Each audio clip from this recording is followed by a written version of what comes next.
Men don't cry, and in fact, in many cultures, it's a taboo for a man to shed tears, show emotions, or even display vulnerability.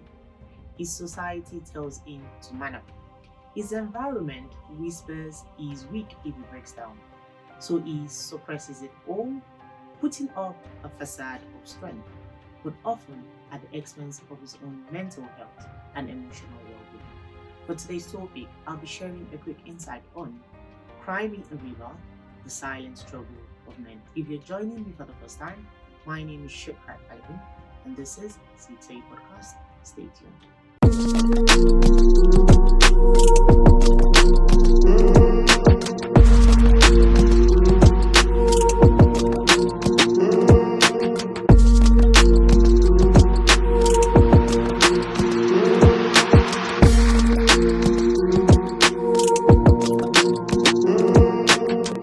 Men don't cry.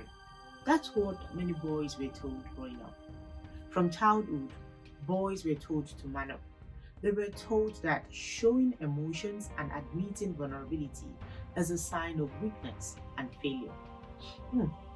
And I'm very sure if you're a man watching me now, you're probably thinking, do you expect me to cry like a woman? No, absolutely not. Because a woman's emotion is different biologically to a man's emotion. However, we both cry because of emotional triggers, such as sadness, joy, frustration, or grief. So the division here is not biology. The division here is how we have been trained by our society to view crime from childhood. From childhood, the society encourages and allows a girl child to cry more compared to boys, and that's why girls become women who cry more in interpersonal or relational settings compared to men.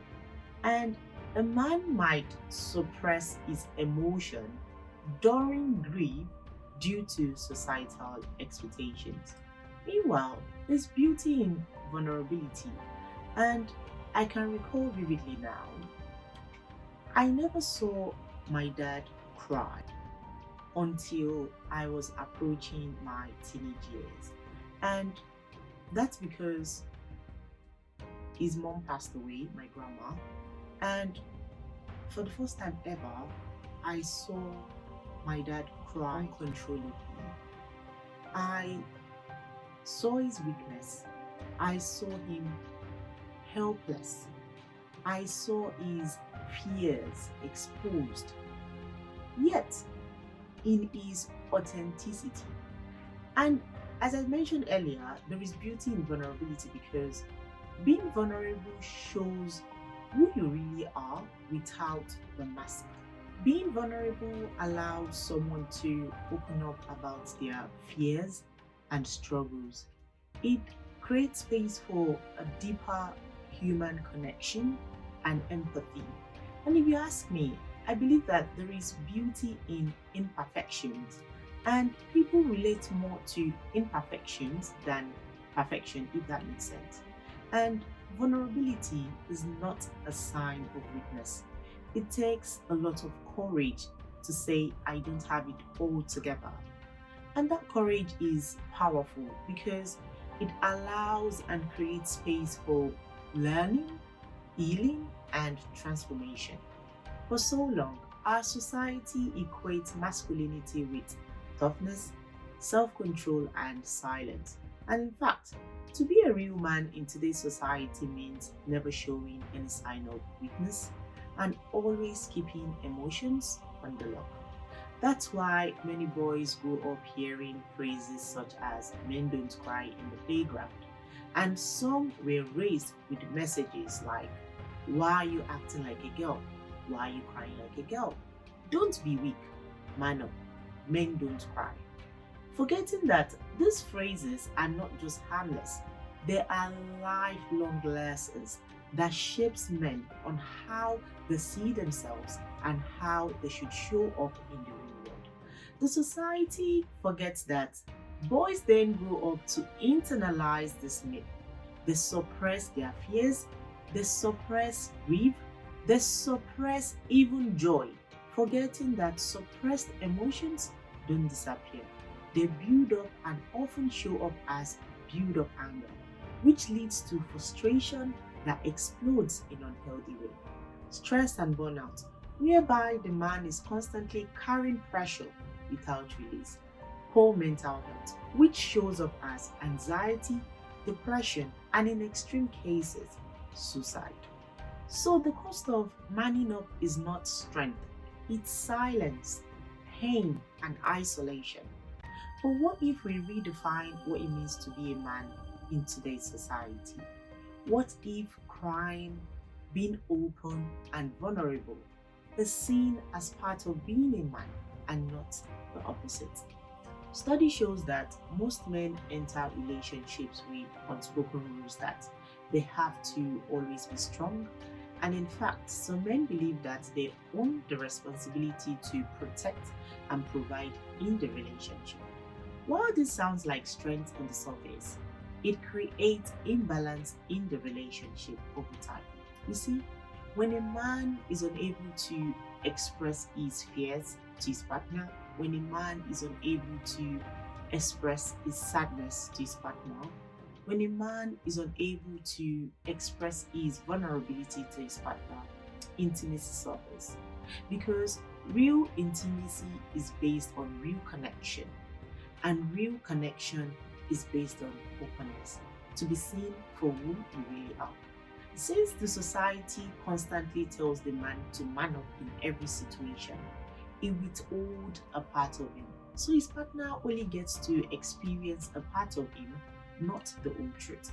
Meanwhile, the irony of this is some men believe that showing emotional vulnerability is a sign of weakness, which makes them less attractive, which makes them less masculine. Yet, their partners yell for emotional connection. Their partner longs for emotional honesty. And over time, since the man bears the emotional burden in the relationship, it leads to isolation in the very relationship that is supposed to bring him comfort. He then struggles alone without seeking for help from his partner, all because a boy grew up in a society where men don't cry. And this is the same pattern that shows up in every other relationships, even with friends. All because a boy inherited his father's silence. He grows up to be a man who avoids vulnerable conversations and would rather stick to conversations regarding sports and business, all because vulnerability feels unfamiliar and unsafe. A typical example of this is a man that comes across as emotionally unavailable in a relationship. His partner sees it as lack of care. Meanwhile, it's cultural conditioning telling him not to show too much, hence the silence. But here's the reality. Emotional repression does not just affect the man alone. No, it affects everyone around him.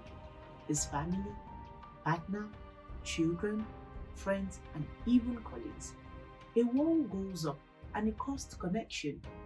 And the sad truth is, for so long, men want to be understood. Men want to be able to say, I am not okay.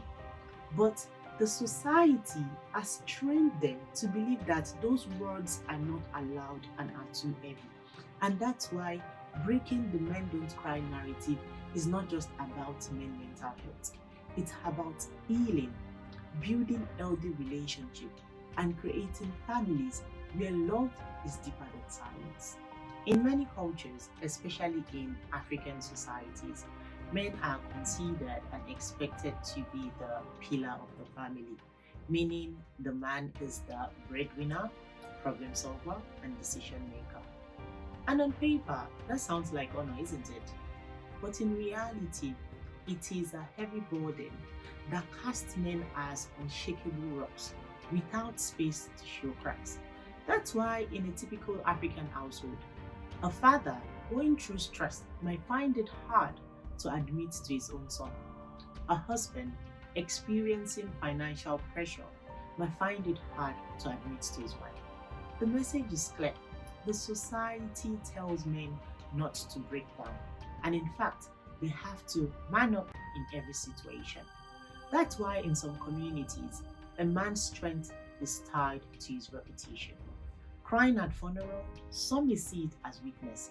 Admitting anxiety, some would say he's not man enough. So the man is constantly forced to put on a mask, not only for his family, but also for the community, always putting on the performance of strength at the cost of internal exhaustion. And remember, he is the pillar of the family, so therefore, he is the dependable one with no one to depend on. The society claps on at the exchange of his strength for his permission to be vulnerable. Thank you for watching this far. If you have not subscribed to my YouTube channel, please do. I am trying to grow this channel to 5,000 subscribers this year, and with just one episode left to complete season 2, I am hoping that with your help, I can achieve it. Remember to like, comment, and also follow us on our social media platforms. Thank you. I am sure you would agree with me that the phrase "men don't cry" is not just about individual choices. It's about the entire systems.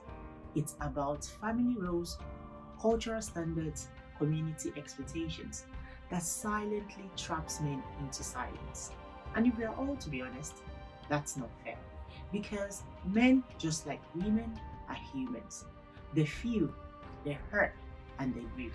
So until we tell men to take off the mask without shame, we are asking them to live half their humanity in shadows. And here is where it gets even more concerning. Sons watch their father hold back tears. They watch their father carry everything in silence, only to learn what? That to be a man means to do the same. This cycle repeats generation after generation until someone breaks it. So my question is, would you break this cycle? Or would you also pass it on? I'll see you in my next video. Thank you for your time.